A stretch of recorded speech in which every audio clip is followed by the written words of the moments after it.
Bill Fisher, when Bill Fisher left to go down to central office.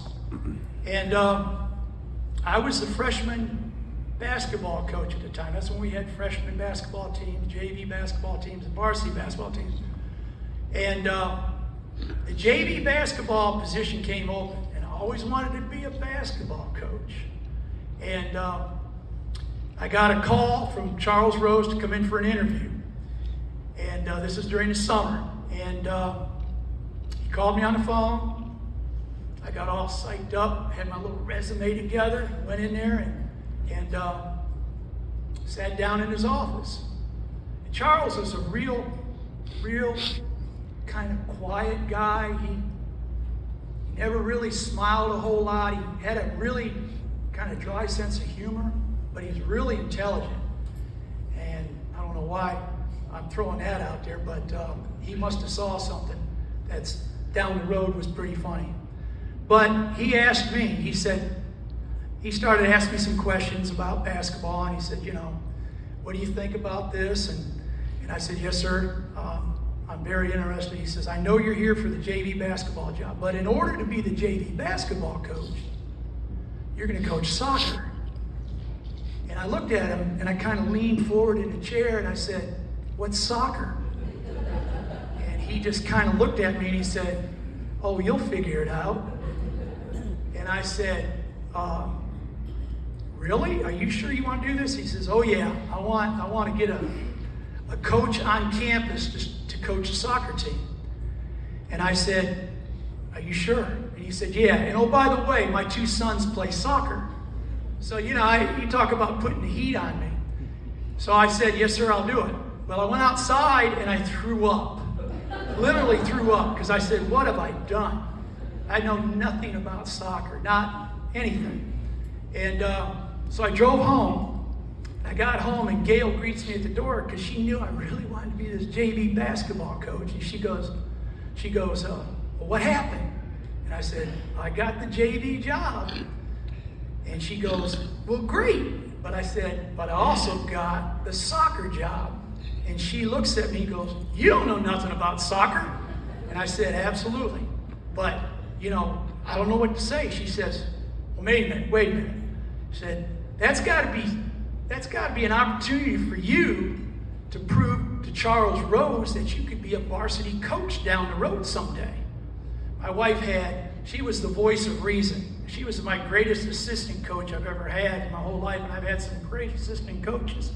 But I'd come home, and she'd always have something positive to say about anything, even if we got beat horribly.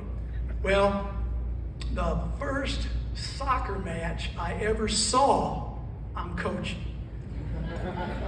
So we're playing in Low High School. You never forget these things. Some of these things are just engraved in your skull forever. And we're playing in Low High School, and we're a little 2A team, and we're playing a 4A high school.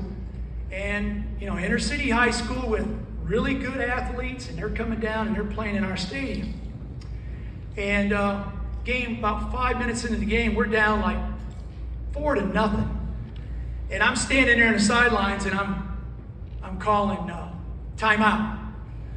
And one of my players comes up to me and goes, Coach, you can't call timeout. And I said, yes, I can. I can call timeout. And I'm screaming out there for a timeout.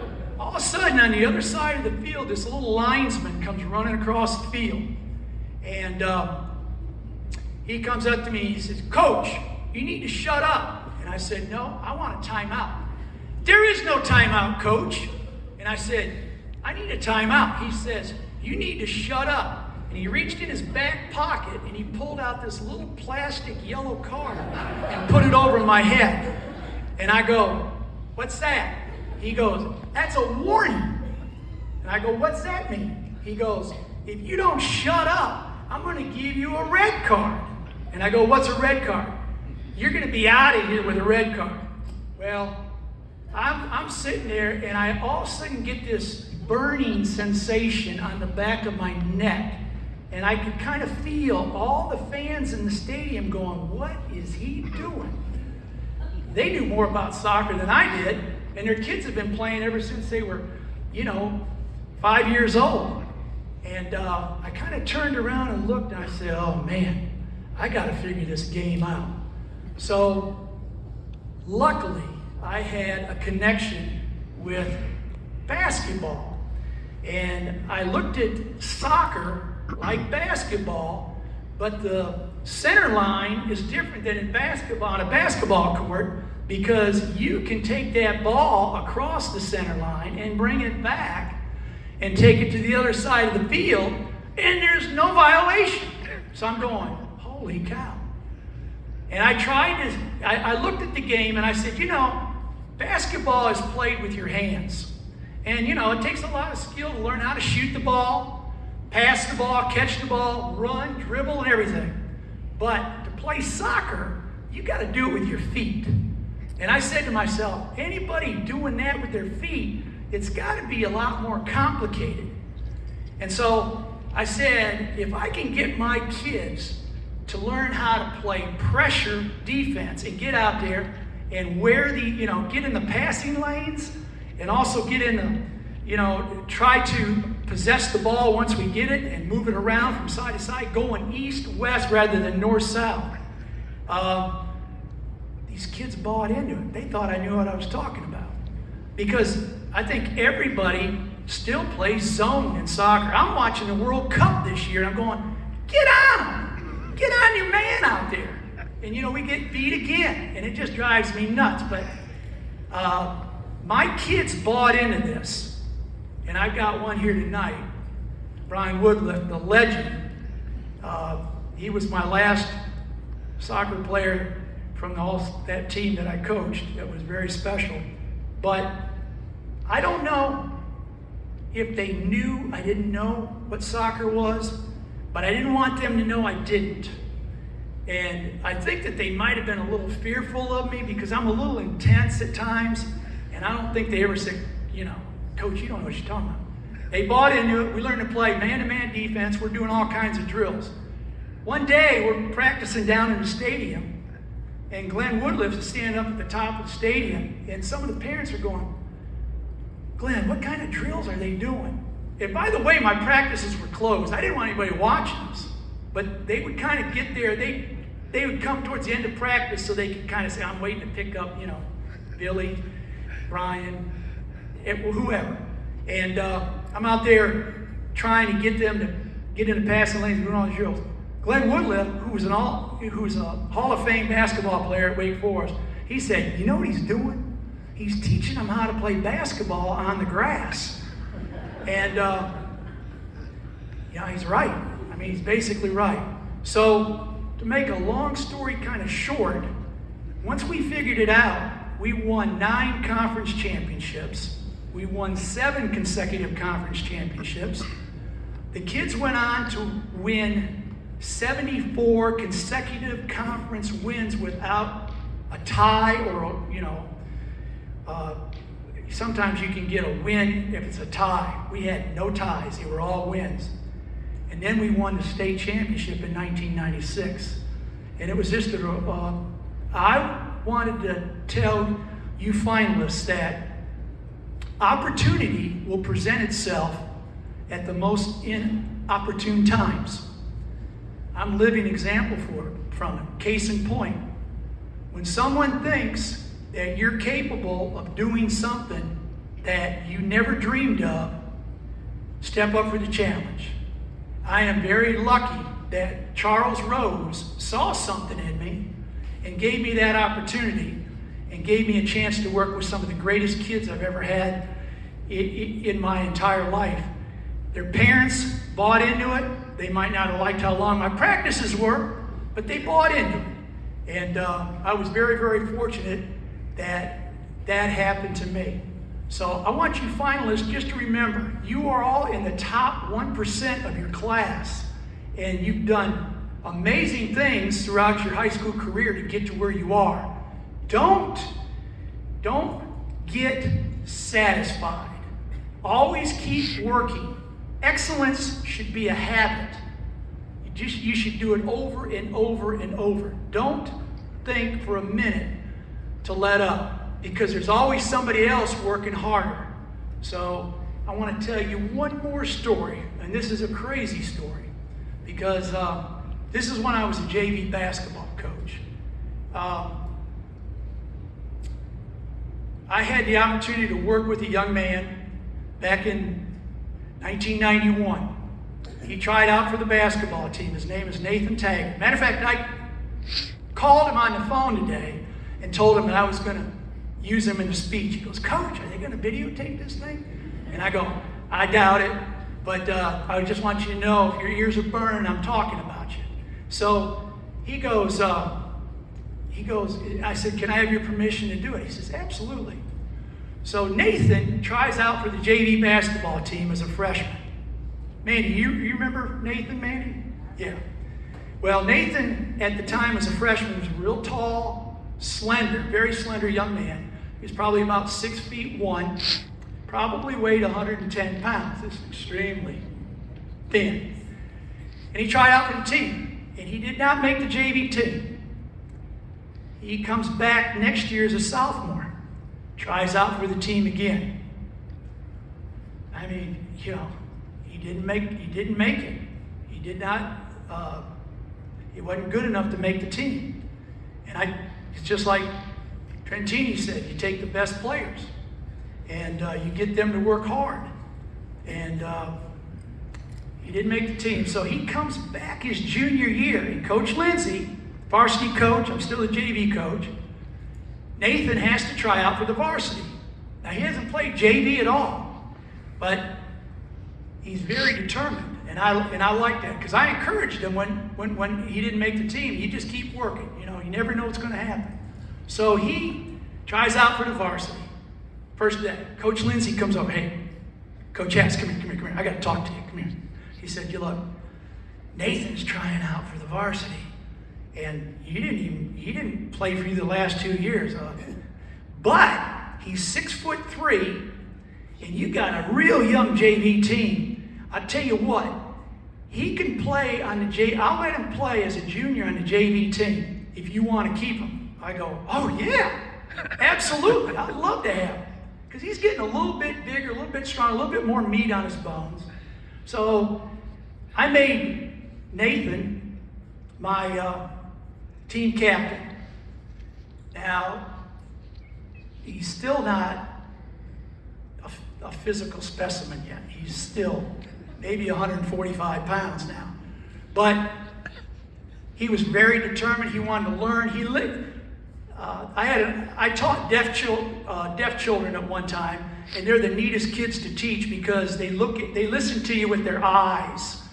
And Nathan had that quality. He just locked in on you. If I said something, he's right there paying amazing attention. So I'm trying to teach him how to be a post player. Now, you got to remember, this kid's 6'3", he's 145 pounds, and I'm an animated coach. I'm a show and tell coach. So I get down in the post, and I'm going, "Nathan, here, you got to get down here and get big. You got to demand the ball. You got to want it in the post." And I said, "Okay, now you get in there, and I'm going to toss you the ball, and I want you to make that drop step move and go up." Well, he did. He made the drop step move and dropped the ball up if his foot rolls out of bounds. So come back, I pick the ball up, and I go, "Nathan." And I said, "Look, you gotta just," and I took the basketball and just slammed it down on the ground and caught it. And I know it shocked him. He looked at me like, he kind of backed up. And I said, "Nathan, look, I got to tell you something. I don't want to hurt your feelings or anything, but you're not going to the NBA. But you're number 1 in the junior class." And I said, "What do you want to do?" I mean, this is in the middle of practice. I'm having a group therapy session with him, basically. And he looks at me, he goes, "Coach," he goes, "I always wanted to be a doctor." And I said, "Well, Nathan, you need to be the best doctor you can possibly be. And you just keep working hard in your school studies and that, and let's hope that you can accomplish that goal." And we're going to fast forward from that, because he played the whole season, did a great job, still dribbled the ball off of his leg a couple times, but that's all right. in 2022, Miguel Tabrin had a podcast show called Player Talk with Sports Talk with Player Agent 3. And he asked me to be on his podcast, and we were doing it remotely. And I'm not a real good tech guy, but I was doing it on my phone while he's doing it on his computer and that. It was about a 55-minute interview, and he put it out there about a day later on YouTube. And a lot of the kids followed his sports talk podcast. And I started getting all these phone calls from some of my former players. And they're reaching out to me or texting me, and some of them I hadn't heard from in a long time. Well, I got this one text, and it was, "Coach Hess, this is Nathan Taggart. I don't know if you remember me." "No, I know I remember you." And he goes, I saw your podcast, and I called Miguel, and he gave me your information so I could call you. So I wanted to reach out to you." So I started thinking about, God, that's unbelievable. I haven't heard from him in a long time. So I got on the phone and I called him. He answers the phone, and I said, "Nathan, man, this is great to hear from you. I appreciate you reaching out to me." So we start talking, and this is pretty powerful.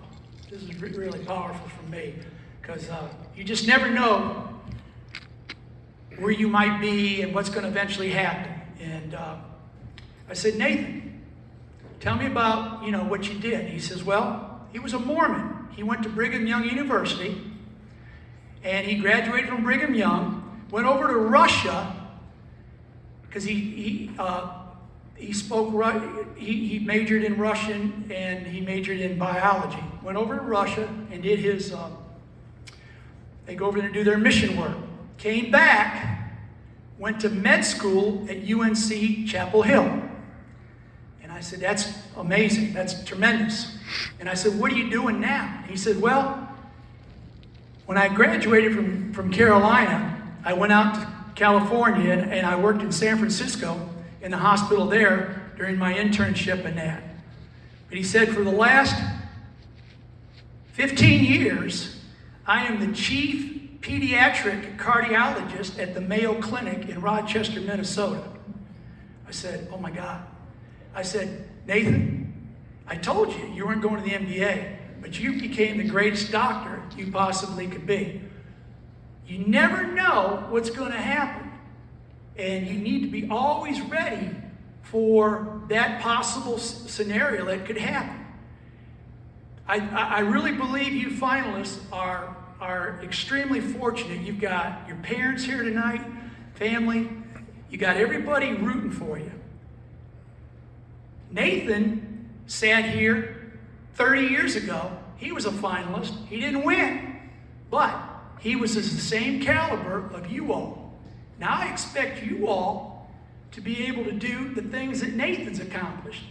Whatever walk of career you want to go into, you have the opportunity to do it. And don't let anything get in your way or stop you. Make sure that you always try to be the best you can be, strive to be the best student, and also listen to people. You can learn a lot from people. I'm glad I listened to Nathan, because I learned a lot from him when I was coaching him. And try to impact people, because everybody's got a story, and everybody's story is amazing. So if I can leave a couple things with you, the most important thing is to make sure that you thank your families for their support, because they love you more than anybody else. And don't think that your best friends love you more than your parents, because they don't.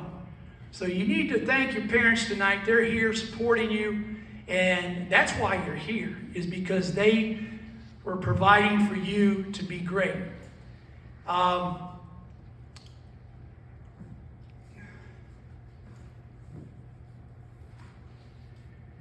talking about Tony Trentini. I think James kind of said it all. He took a lot of what I wanted to say away, but I really think that Tony Trentini is here tonight in spirit. I really believe that.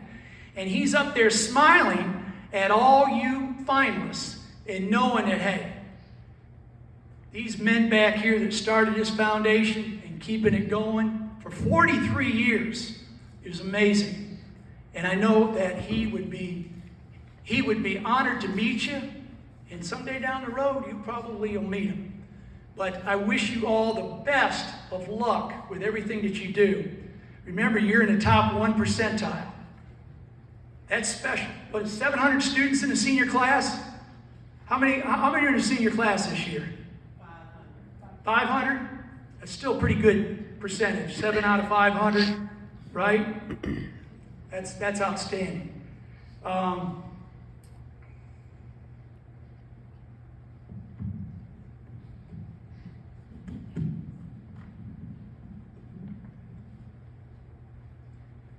I think that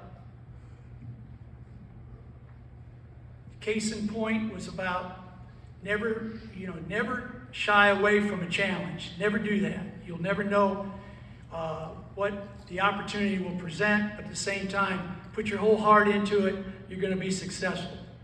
And I always try to share with people that I really believe that if you give all of yourself, there's people that will pick up on that and realize what a great person or a good person you are, and they'll look out for you. So I want to just leave one basic quote with you. All that's not given's lost. I want you to remember that. And I sent each one of you a card. And I wrote a little note in there to each one of you. And I have my return address on there. So I want to hear back from you throughout the next few years, and keep me posted on how you're doing. And I like to write notes and letters, so I look forward to hearing from you. God bless you all, and let's get on with the final presentation, right? Thank you. Good job, folks.